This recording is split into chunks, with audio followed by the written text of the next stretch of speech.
So welcome everybody. As people are signing in, I'd like to go ahead and welcome you and our guest speaker today, Ameeta Mehra from the Gnostic Center.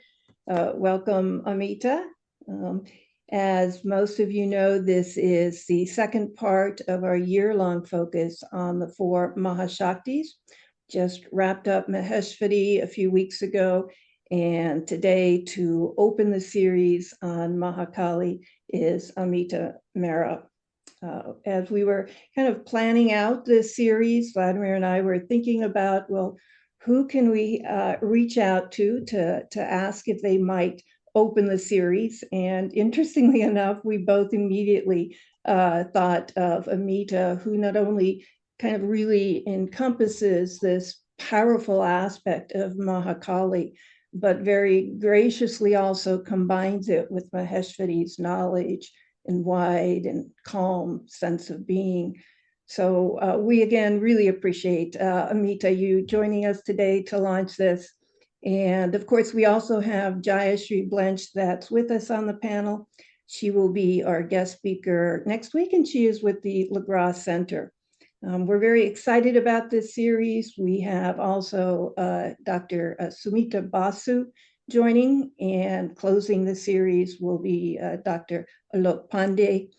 And then lastly, we will also have Mugdha Pradham, who is the founder and president and CEO of iThrive in India. So again, we welcome everyone. And without further ado, Ameeta, I'd like to go ahead and hand it over to you.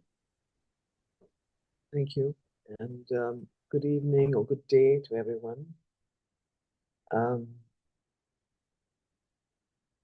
Mahakali, the force of the mother of might, it's a very appropriate subject and appropriate goddess to be discussing here.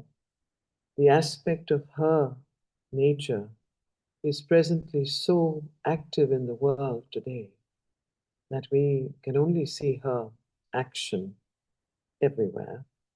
We see her when we wonder why, but those are things for you to meditate on. But I will only indicate that when we see the wars in Iran, Israel, US, Gaza, all these movements in the Middle East mainly, we see that behind them there are great forces at work. These forces superficially might seem as though it's all about oil and money and so on. But if you go down, if you dig deeper, even behind those motives, and even behind those predilections, there is something that is churning. A huge world churning is going on right now. And it is Mahakali who is sitting right on top. She is presiding over the worldly evolution. She is presiding over the waste that she lays very, very massively and barely, and we always, cry and bemoan and say, why war? Why such violence? For what purpose? Well, there is a purpose. I hope that that purpose can come out through this series, and we could take this up later. But at the moment, I would like to start this with actually reading the text, because this is not only a meditation, but an invocation to understand her force, her work, and what she's doing not only in the world, but in each of us. If it wasn't for her force working in us, we would be asleep. We would continue to have our old habits, our old desires, the old way of doing things every day, not wanting to move, not wanting to change, and not hastening on the path of things that would otherwise take a long time. With her force, she accelerates. both in the individual yoga and in the world evolution. With that, I'd like to start. And when I'm reading, I would ask you all to listen to the words, but also listen to the force of Sri Aurobindo and what he is saying behind the words. So we will do it as a reading and a meditation. Mahakali is of another nature, not wideness, but height, not wisdom, but force and strength are her peculiar power. There is in her an overwhelming intensity, a mighty passion of force to achieve a divine violence, rushing to shatter every limit and obstacle. All her divinity leaps out in a splendor of tempestuous action. She is there for swiftness, for the immediately effective process, the rapid and direct stroke, the frontal assault that carries everything before it. Terrible is her face to the Asura. Dangerous and ruthless, her mood against the haters of the divine. For she is the warrior of the worlds who never shrinks from the battle. Intolerant of imperfection, she deals roughly and with all in man that is unwilling, and she is severe to all that is obstinately ignorant and obscure. Her wrath is immediate and dire. Against treachery and falsehood and malignity, ill will is smitten at once by her scourge. Indifference, negligence, and sloth in the divine work she cannot bear, and she smites awake at once with sharp pain, if need be, the untimely slumberer and the loiterer.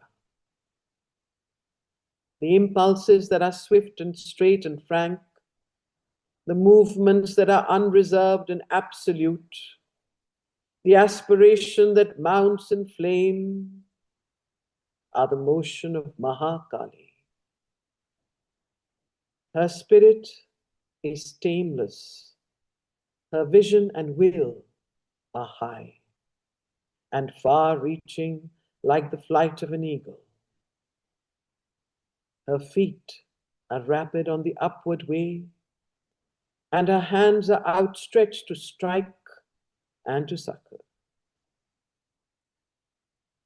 For she too is the mother, and her love is as intense as her wrath, and she has a deep and passionate kindness. When she is allowed to intervene in her strength, then in one moment are broken like things without consistence, the obstacles that immobilize or the enemies that assail the seeker. If her anger is dreadful to the hostile and the vehemence of her pressure, painful to the weak and timid, she is loved and worshipped by the great, the strong, and the noble, for they feel that her blows beat what is rebellious in their material into strength and perfect truth, hammer straight what is wry and perverse, and expel what is impure or defective. But for her, What is done in a day might have taken centuries. Without her, Ananda might be wide and grave or soft, and sweet and beautiful, but would lose the flaming joy of its most absolute intensities. To knowledge, she gives a conquering might, brings to beauty and harmony a high and mounting movement, and imparts to the slow and difficult labor after perfection an impetus that multiplies the power and shortens the way. Nothing can satisfy her that falls short of the supreme ecstasies, the highest heights, the noblest aims, the largest vistas. Therefore, with her is the victorious force of the divine. And it is by the grace of her fire and passion and speed if the great achievement can be done now rather than hereafter.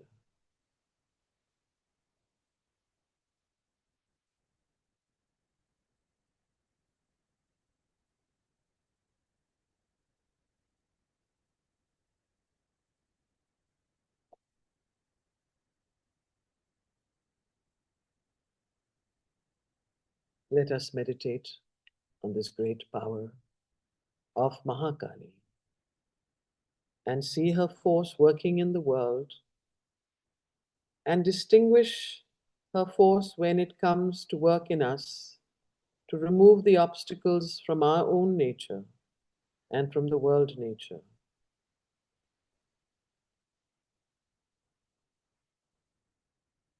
She is the mightiest, the most intense, the most passionate goddess.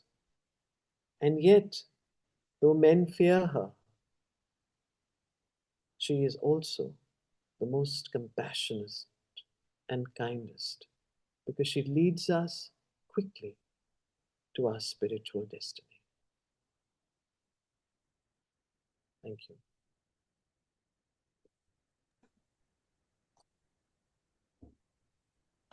Thank you, Ameeta, for that beautiful meditation and reading of Mahakali from the mother, Sri Aurobindo's words. We'd like to now move to Vladimir, who will share with you some of the mother's own Mahakali aspects and experiences, and likely also bring in some other concepts and perhaps qualities of Mahakali. And then I will move into the soul powers of Mahakali as described by Sri Aurobindo, and also very specifically look at the quality of progress. And we'll end this session with a beautiful film that Vladimir and the 12 Qualities Art Studio has recently published on courage. So once again, we thank you, Ameeta. We will be taking questions towards the end. So if you have any comments or questions, please be sure to put in the Q&A box. And with that, Vladimir, I'd like to hand it over to you. Yes, thank you. Thank you, Radhe. Thank you, Ameeta, for this powerful reading.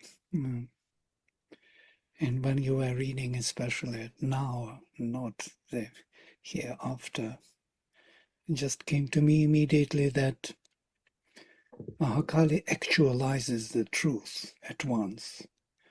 And because of that, her power is dangerous for all the forces which are lingering and trying to hold us back to something familiar, something which is already outdated. It breaks them down. And because of that, she is viewed as dangerous. And it came to me this slogan of India, Satyameva Jayate. This word Jayate is there, conquers. Truth alone conquers, prevails. This is Mahakali's slogan, actually. She is matching the truth constantly. Yeah. And of course, Mother herself, how she speaks about herself. I belong to no nation, no civilization, no society, no race, but to the divine, to the truth alone. I obey no master, no ruler, no law, no social convention, but the divine. To him I have surrendered all, will, life, and self. For him I am ready to give all my blood, drop by drop, if such is his will, with complete joy, and nothing in his service can be sacrifice, for all is perfect delight. I think this explains Mahakali in the best way. Absolute surrender to the divine. If we look into this misconception in the West of spirituality, and especially also in India, in Advaitic way, post-Vedic way, we will see that spirituality and consciousness are seen only as something lofty, harmonious, peaceful. There is no strength in it. There is no force. The whole force is left behind, as it were. Yes? The whole manifestation is behind in the Advaitic sense. So the whole spirituality became kind of soulless, because the soul, the psychic being, is the representative of the Supreme, and it is by Mahakali herself that this connection is maintained and made and grows. It is by her force that the soul, the psychic being, can reach, as Sri Aurobindo says, beyond the impersonal spirit, beyond that impersonality of, Maheshwari and Satchitananda, beyond to the Supreme, because psychic represents the Supreme. And without Mahakali, this movement is impossible. The very journey is impossible of the soul. I want to read one passage from Savitri where the mother is described, how Sri Aurobindo describes the mother. She is the golden bridge, that very golden bridge of the psychic to the Supreme. The wonderful fire, fire is the force. The luminous heart of the unknown is she. A power of silence, a power of silence in the depth of God. She is the force, the inevitable word, the magnet of our difficult ascent. Our soul ascends by this magnet, by her power, the sun from which we kindle all our suns, the light that leans from the unrealized vasts, the joy that beckons from the impossible, the might of all that never yet came down. That's most probably why Mother says that Mahakali cannot step on the human soil, because she will destroy everything here. That might. And Sri Aurobindo also warns sadhaks of not pulling this force which descends from above, because it can crush the being.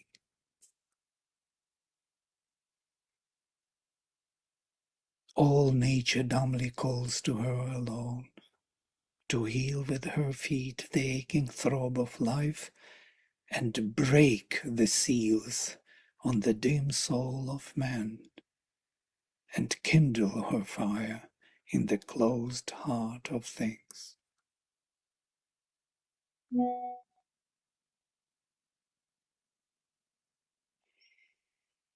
So it's kind of clear why Sri Aurobindo speaks about Ashwapati or himself in this way, that his vast surrender was his only strength.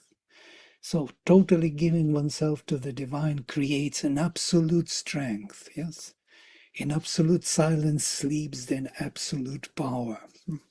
That power in the Life Divine, Sri Aurobindo describes in a very interesting way that the divine possesses himself by the power, by force, by the divine Shakti.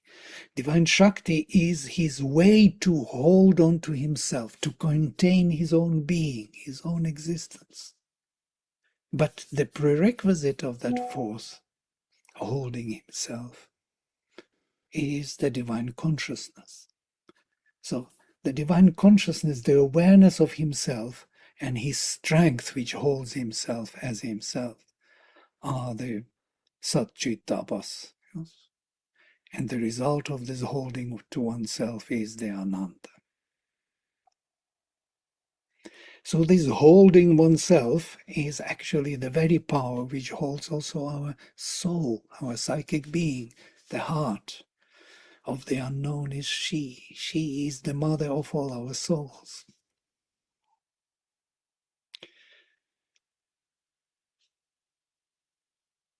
And this misconception in the West that the spirituality is something lofty and pleasant and good only and nothing is wrong coming, that means that we are not evolving, as you rightly said. We will fall asleep. Falling asleep is not spirituality, it's not a journey. It reminds me of when Gandhi's messenger came to Sri Aurobindo and started to speak about this, idea of spirituality. And Sri Aurobindo asked him one question: what will you do when China will attack? Will you also put another cheek to slap on? So the force is a part of our reality and has to be viewed as this part of the spiritual enterprise. In the Vedas, it was known as Brahma and Kshatram. In the Rig Veda, they speak of these two fundamental realities of consciousness. One is vastness of knowledge, total silence and surrender, and the other is Kshatram, the force. From here, Brahmanas and Kshatriyas coming, the kings and the Brahmins.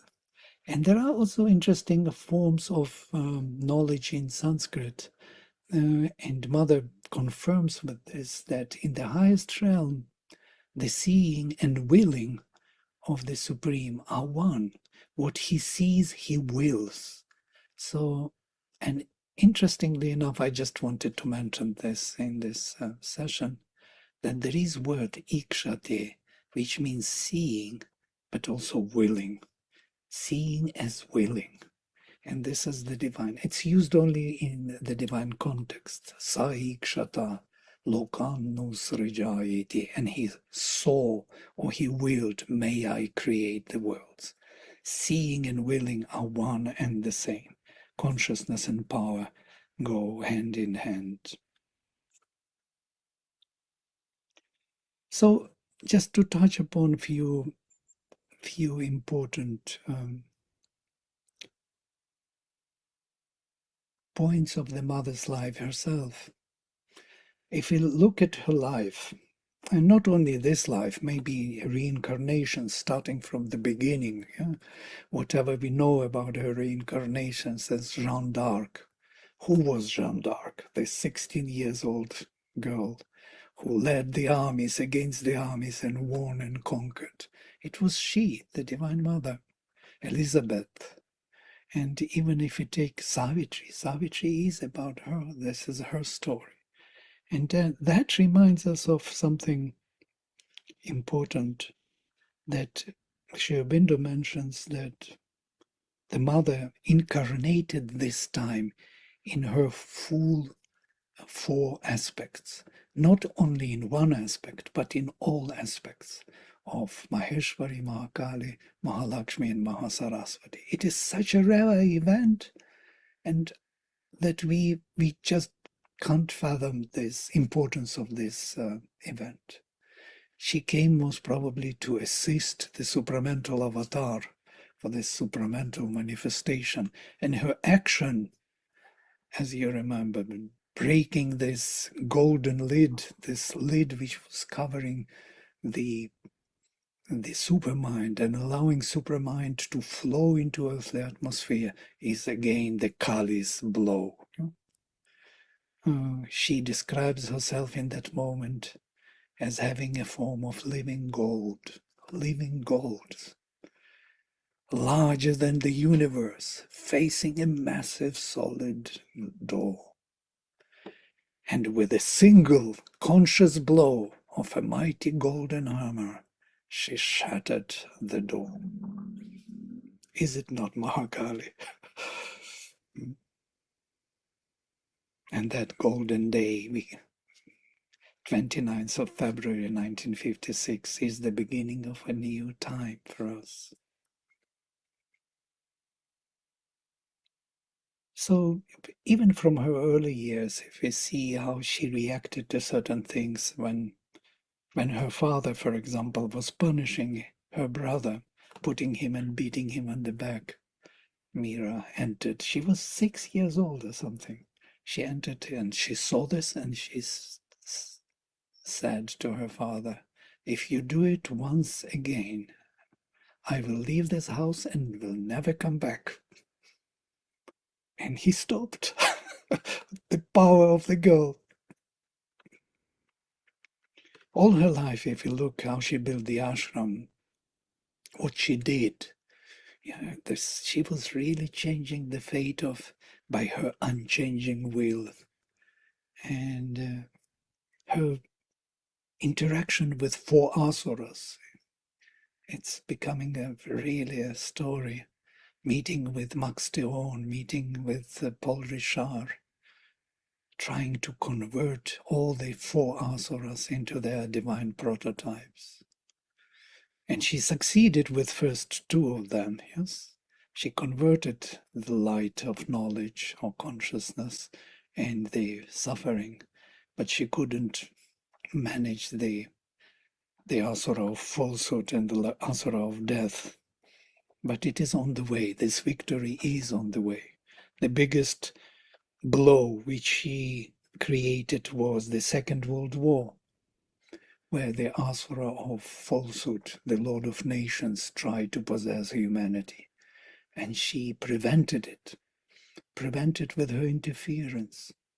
She saved all of us in that action.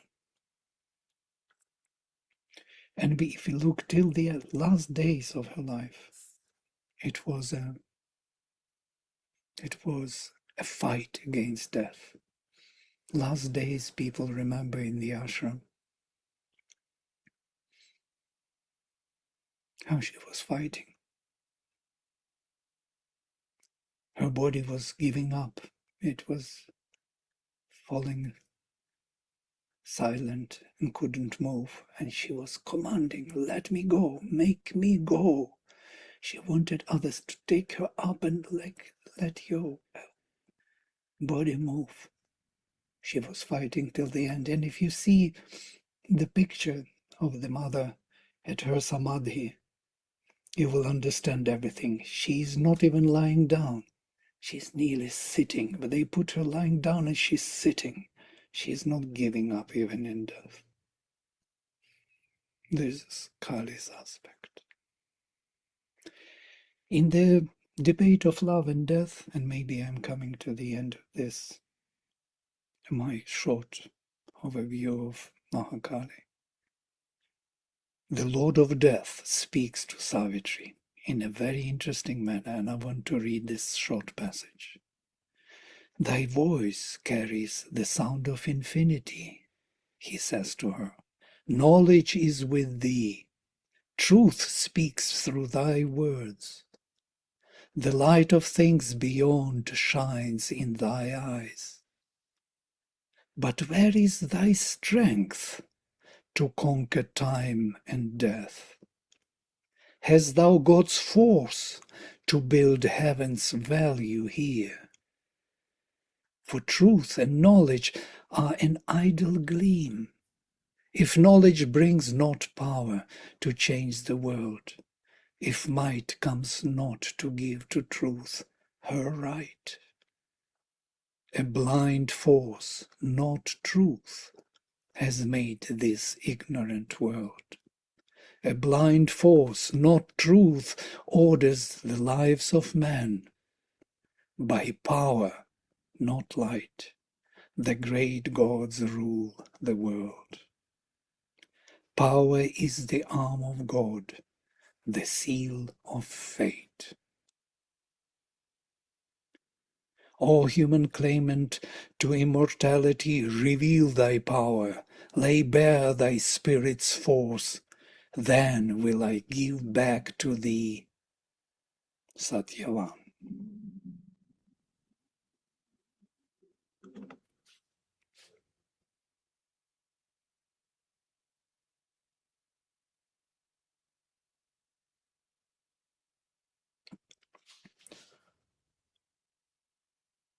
So I will stop here and we'll ask Radhe to continue. Thank you, Vladimir. And as Ameeta and so as Vladimir has done, I would also like to share in the mother's own words, as well as Sri Aurobindo's words, the description and qualities and aspects of Mahakali.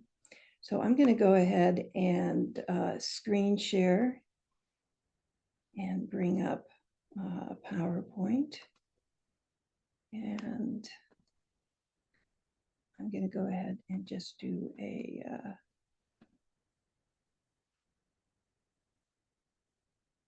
see, can you see that, Vladimir? Yeah, okay. Let me just move this here. So Mahakali, as you'll see here, I've chosen Durga, goddess Durga, to represent Mahakali in this particular discussion, because Sri Aurobindo says on his letters on yoga that Durga is the mother's power of battle, is that power of Mahakali. And the mother says that as we look at particular forms of these goddesses, the Mahakalis, and the forms that they take as they come down through the overmental and the higher minds and into the vital, that these forms that we see, and especially of Mahakali and even Durga here, that these are forms that are coming from the mental vital range, that there is where we start to put colors and forms and aspects and associate them with various vahanas, various animals and various weapons. And so these ordinary forms of Kali seen through the vital, she says, the real Mahakali form in the higher vital, she is what? She's very dark, she's very fierce. She's got a necklace, a mala of skulls, if you will. But the mother says the real Mahakali form, whose origin is in the overmind, is not black or dark or terrible, but golden of color and full of beauty, even when formidable to the asuras. So as we go up through the levels of the higher mind and into the overmind, the spiritual intensity, the spiritual light brings these forms that we're used to seeing in the Puranas and in some of the temples in a very different way.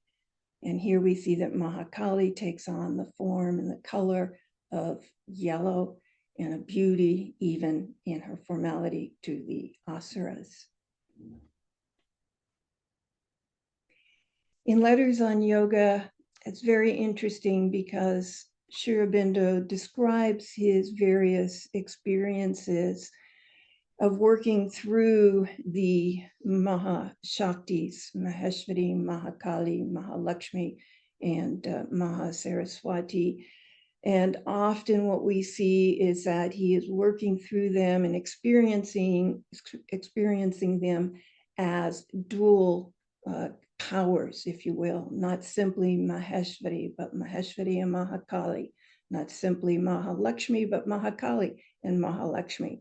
And even within our own soul power, which Sri Aurobindo talks about, although one of these may lead the development of the soul in any one lifetime, he says there's always a second one behind that is supporting and developing at the same time. So I wanted to share with you what he has to say about these dual forces that he worked with and came across in Letters of Yoga. The first was the combination of Maheshwari's knowledge with Mahakali's power. Mahakali can work only when there is a calm inner being and a resolute will facing without disturbances all the difficulties. When there is not that, then it is only possible for Maheshwari to work in order to bring her calm and wideness into the being. So Maheshwari always precedes Mahakali's action, because Maheshwari brings not only that knowledge to direct Mahakali's force, but also that calm and that wideness. And as to Mahalakshmi and Mahakali's dual force, Sri Aurobindo says, the combination in which Mahalakshmi teaches to strength and force, the rhythm that keeps the might of their acts harmonious and in measure. And Mahakali brings to beauty and harmony a high and mounting movement. So the high and mounting movement and power of Mahakali in combination with Mahalakshmi's way of bringing harmony and rhythm and beauty. And then lastly, Mahakali and Mahasaraswati.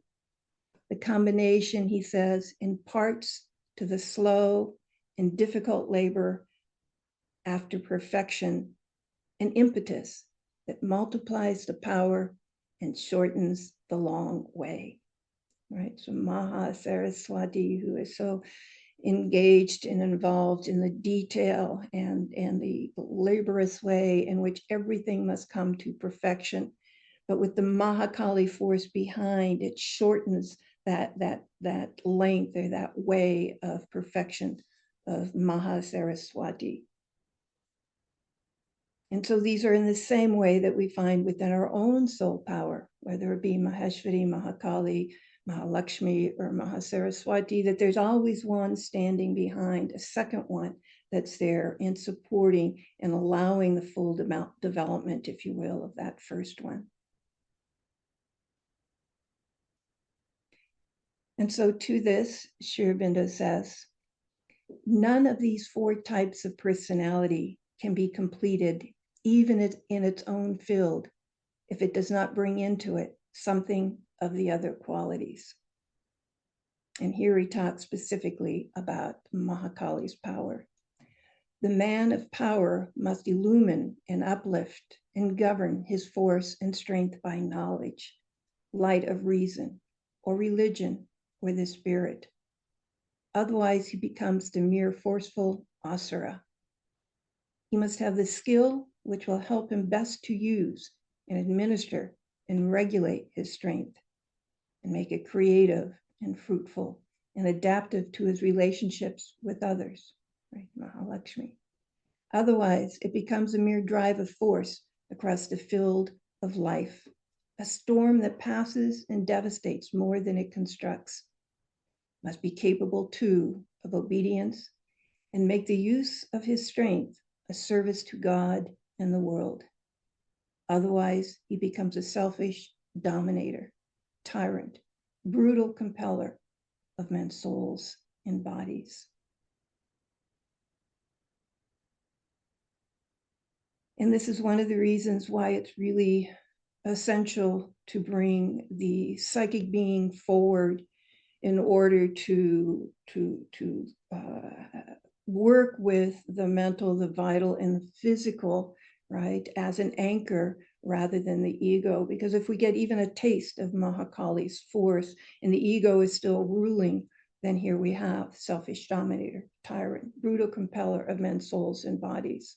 And with that psyche coming forward, these other qualities are there to support it.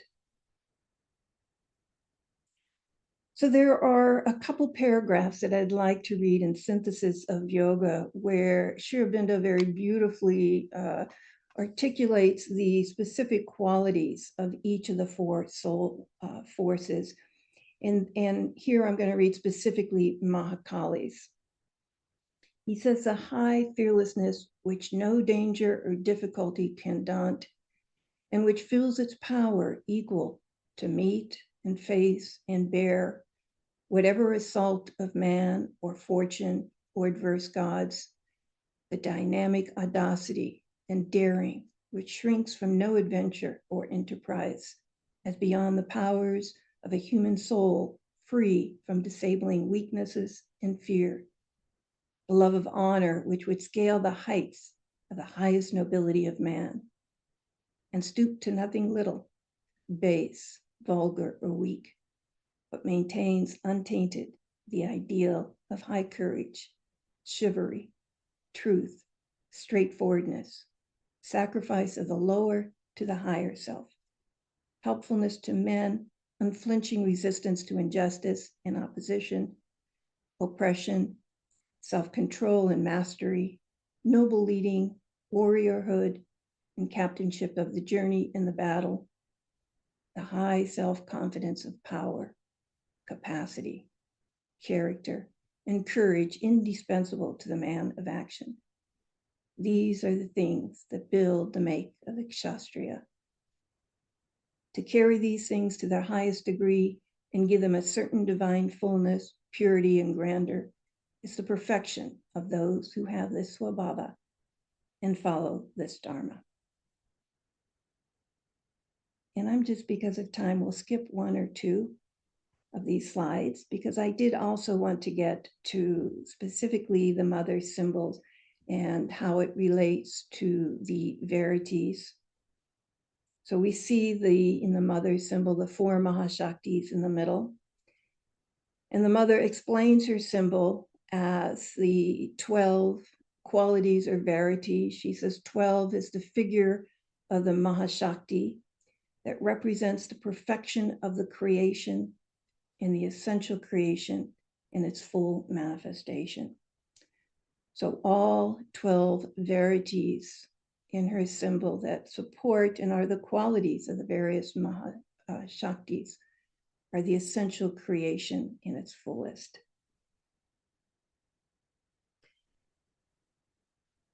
So the question is, how did this symbol evolve? How did these 12 qualities come about, both in terms of their sequence and in terms of how they match with the individual Mahashaktis and their natures? And so I go back to the mother's early life when she was just 4 or 5. And she was in her room. Many of you may recognize this picture. She had in her room a very small velvet chair where she would go and sit and meditate, if you will. And she said about this early time, I started contemplating or doing my yoga from the age of 4. There was a small chair for me on which I used to sit still, engrossed in my meditation. A very bright light would then descend over my head and produce some turmoil inside my brain. Of course, I understood nothing. It was not the age for understanding. But gradually, I began to feel I shall have to do some tremendously great work that nobody yet knows. And so for years, the mother wondered, what is this tremendously great work that nobody yet knows of?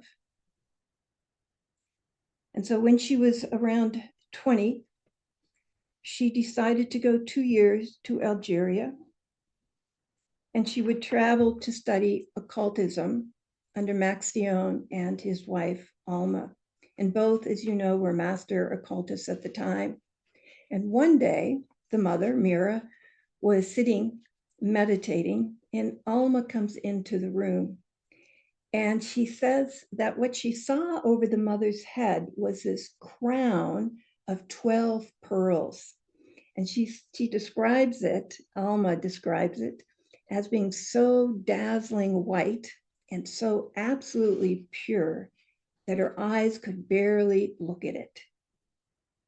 And it was this crown of 12 pearls by which Alma now recognizes that the mother is from the luminous plane of the overmental, supermental. And the mother later recalls what Alma said to her. She said, "You are that because you have this. Only the Divine Mother can have this." Again, speaking about this crown of 12 luminous pearls. And so Alma awakens in the mother at this very early age of 28 to this luminous crown of pearls above her head and tells her that she has had this crown since birth. And so for the first time, Mehra understood the tremendously great work that she has come to do. That as the Divine Mother, she is here to manifest the new world. And later, Sri Aurobindo tells us that the pearl is the symbol of the infinite in the exceedingly small. Interesting, before she met Sri Aurobindo, the mother says that she had a notion of what the 12 pearls represented in terms of qualities and verities. But when she met Sri Aurobindo for the first time in 1914, and at this time she's 28, so it's 7 or 8 years after she had the experience with Alma, she said she saw very clearly what the 12 pearls represent, not only in terms of qualities, but also their sequence. And these 12 pearls, again, they represent the 12 verities in her symbol. So we read about them in the words of Sri Aurobindo and the mother being referred to as sometimes verities, sometimes qualities or attributes or powers. Here at Lagras, we refer to them as the 12 living principles. And they're actually the foundation of the Lagras Center. But Sri Aurobindo also said that from the beginning, above the mother's head, when he saw these or recognized these 12 pearls, he said instead also that they are the 12 rays from the sun. And so this is how the 12 verities of the mother's symbol originated from the crown of the 12 pearls above her head at the age of 28.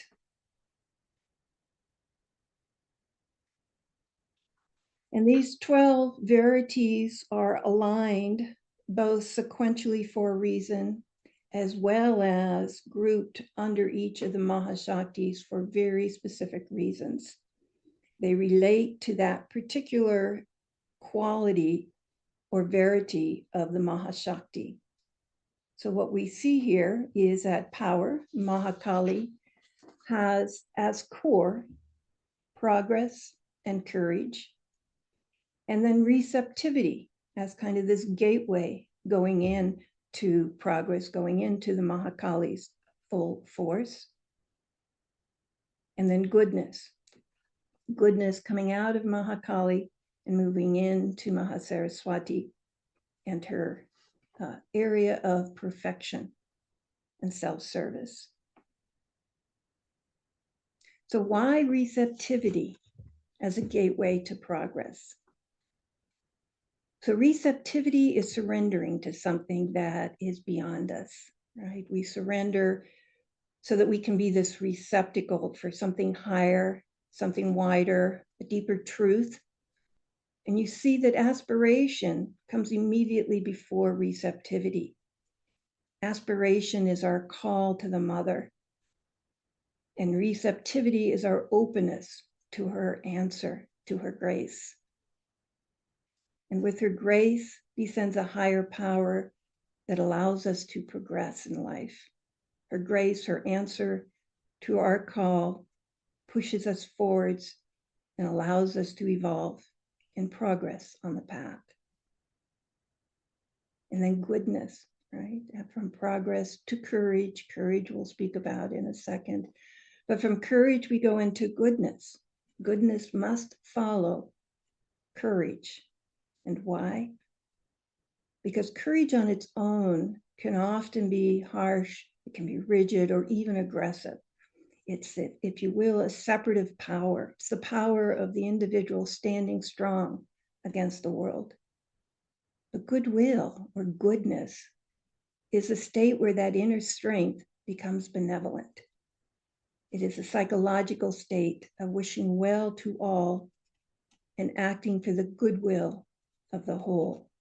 And both are needed, right? Mahashakti's strength without benevolence is tyranny, while benevolence without strength is ineffective. So by placing goodwill or goodness after courage, the symbol indicates that one has developed the strength to be firm, to be courageous, and then apply that strength with a heart of universal kindness or goodwill. So I have several quotes that I wanted to share about progress, but we also want to be able to show a short video on courage. So what I'd like to do, we will circulate these quotes, but I'd like to go to the very last quote that I have here, which is Sri Aurobindo's comment to a sadhak as to why both patience and perseverance is required for progress. Oftentimes we're so anxious for progress. Why hasn't this happened? Why am I not further in my spiritual growth and progress? And here Sri Aurobindo is counseling a sadhak who has come to him very anxious for the realization of the divine and counseling him on the need for patience and for perseverance. Sri Aurobindo says, such a realization of the personal divine or of the impersonal Brahman or of the self does not usually come at the beginning of a sadhana or in the first years or for many years. It comes so to a very few. Mine came 15 years after my first pre-yogic experience in London, and in the 5th year after I started yoga. That I consider extraordinarily quick. Humorously, he says, an express train speed almost. So though there may be no doubt have been several quicker achievements, but to expect and demand it so soon and get fed up because it does not come and declare yoga impossible except for 2 or 3 in the ages would be token in the eyes of any experienced yogi or sadhana a rather harsh and abnormal impatience. Most would say that a slow development is the best one can hope for in the first years. And only when the nature is ready and fully concentrated towards the divine can the definitive experience come. To some rapid preparatory experiences can come at a comparatively early age, but even they cannot escape the labor of the consciousness which will make these experiences culminate in the realization that is enduring and complete. It is not a question of my liking or disliking your demand or attitude. It is a matter of fact and truth and experience, not of liking or disliking, 2 things which do not usually sway me. It is the fact that people who are grateful and cheerful and ready to go step by step, even by slow steps if need be, do actually march faster and more surely than those who are impatient and in haste and in each step despair or murmur. It is what I've always seen. There may be instances to the contrary, and I have no objection to your being one, not at all. I only say that if you could maintain hope and fearful and faith, there would be much bigger chance. That is all. Sri Aurobindo. So now I'm going to go ahead and turn it over to you, Vladimir, to talk about the second core verity of Mahashakti's, which is courage. Let me just stop screen sharing. Well, instead of maybe speaking on it, courage is, of course, is the most central for Mahashakti force. It is to face the truth, whatever it may be, as Mother says. Whatever it may be, I am ready to face the truth. That means all changes are welcome, just to arrive at the truth. Cling to truth. You remember that written on the Mother's stairs to Sri Aurobindo's room. Cling to truth. This is Mahakali's slogan. So I would like to show a short film which we created for courage with Mother's text and Sri Aurobindo's poem. And it tells everything by itself. So shall I project that?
In the battle, often in the slow ages' wide retreat, on life's long bridge through time's enormous sea, I have accepted death and borne defeat, if by my fall some gain were clutched for thee.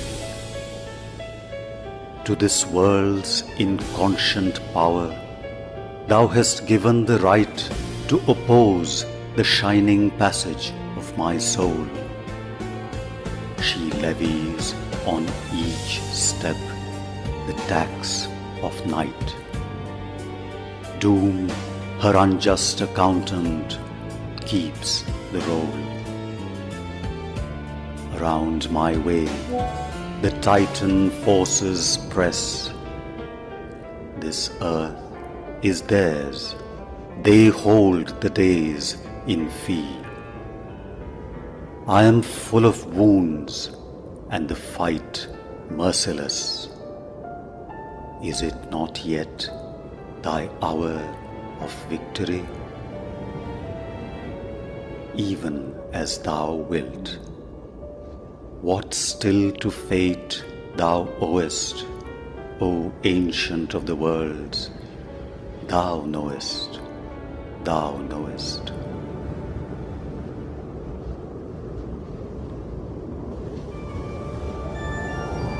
Courage.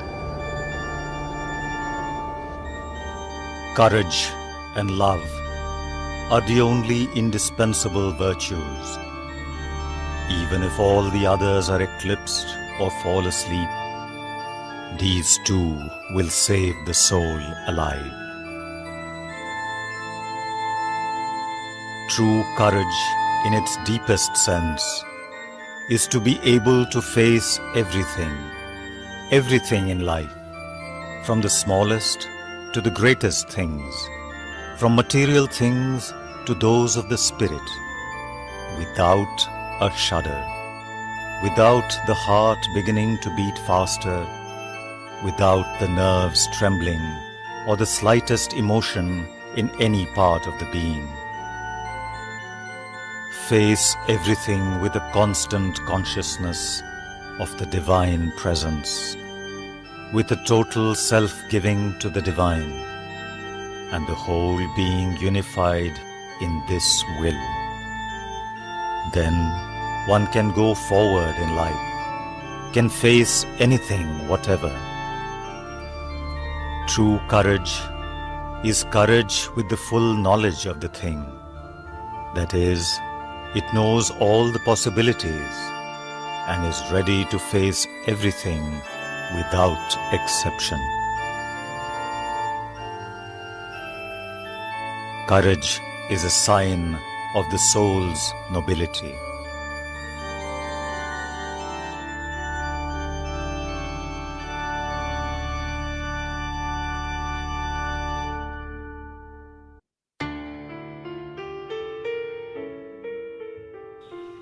In true courage, there is no impatience and no rashness. It must be calm and master of itself, generous and benevolent. It is quite necessary that those who have courage should have some courage for those who have none. When a man sees God in all things and himself in all things, it is impossible for him to fear. Fear is an impurity, one of the greatest impurities, one of those which come most directly from the anti-divine forces, which want to destroy the divine action on earth. And the first duty of those who really want to do yoga is to eliminate from their consciousness, with all the might, all the sincerity, all the endurance of which they are capable, even the shadow of a fear. To walk on the path, one must be dauntless and never indulge in that petty, small, feeble, nasty shrinking back upon oneself, which is fear. An indomitable courage, a perfect sincerity, and a sincere self-giving, so that one does not calculate or bargain, does not give with the idea of receiving, does not trust with the idea of being protected, does not have a faith which asks for proofs. It is this that is indispensable in order to walk on the path. And it is this alone which can truly shelter you from all danger. From a spiritual perspective, courage is the expression of the soul's aspiration to grow, evolve, and manifest its divine potential.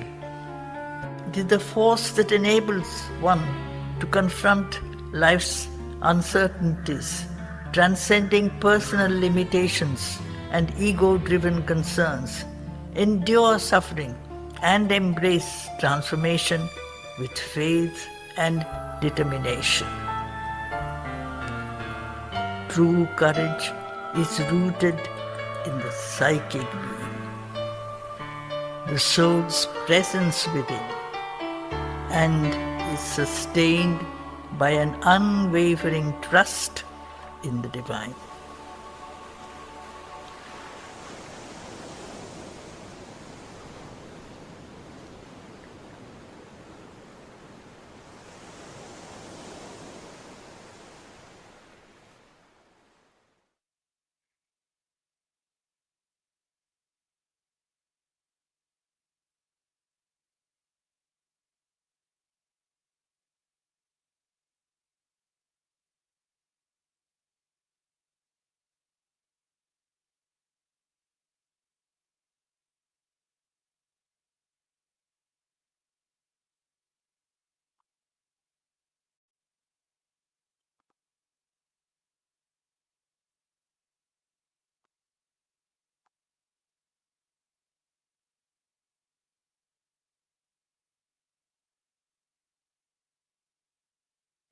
So if there are any reflections, questions, sharings, please, we are open for discussions.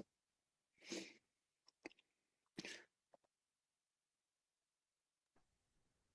think also, Vladimir, if there are no questions or comments, it would be really nice also if we could close with a few moments of contemplation. So I don't see comments here. And I know, thank you, Ameeta, there was a question earlier that you answered about pulling down the Mahakali force. Shall we close, Vladimir, with a few minutes of? I think so. No, there's it's a more meditative session than just discussing. HP Rama with us. Namaste, HP.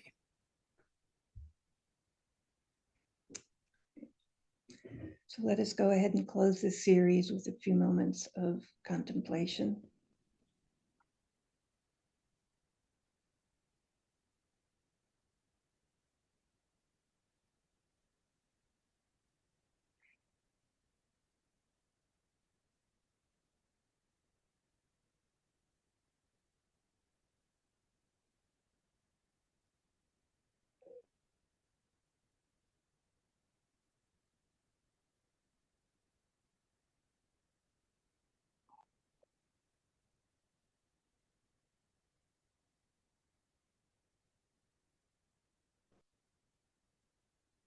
So thank you all again for joining us today, especially thank you, Ameeta, Mehra, for the beautiful message and the reading from the mother. And we look forward to Jayashri Blanch's discussion next week and the continuation of this series of Mahakali. Thank you all so very much. Thank you. Namaste. Namaste.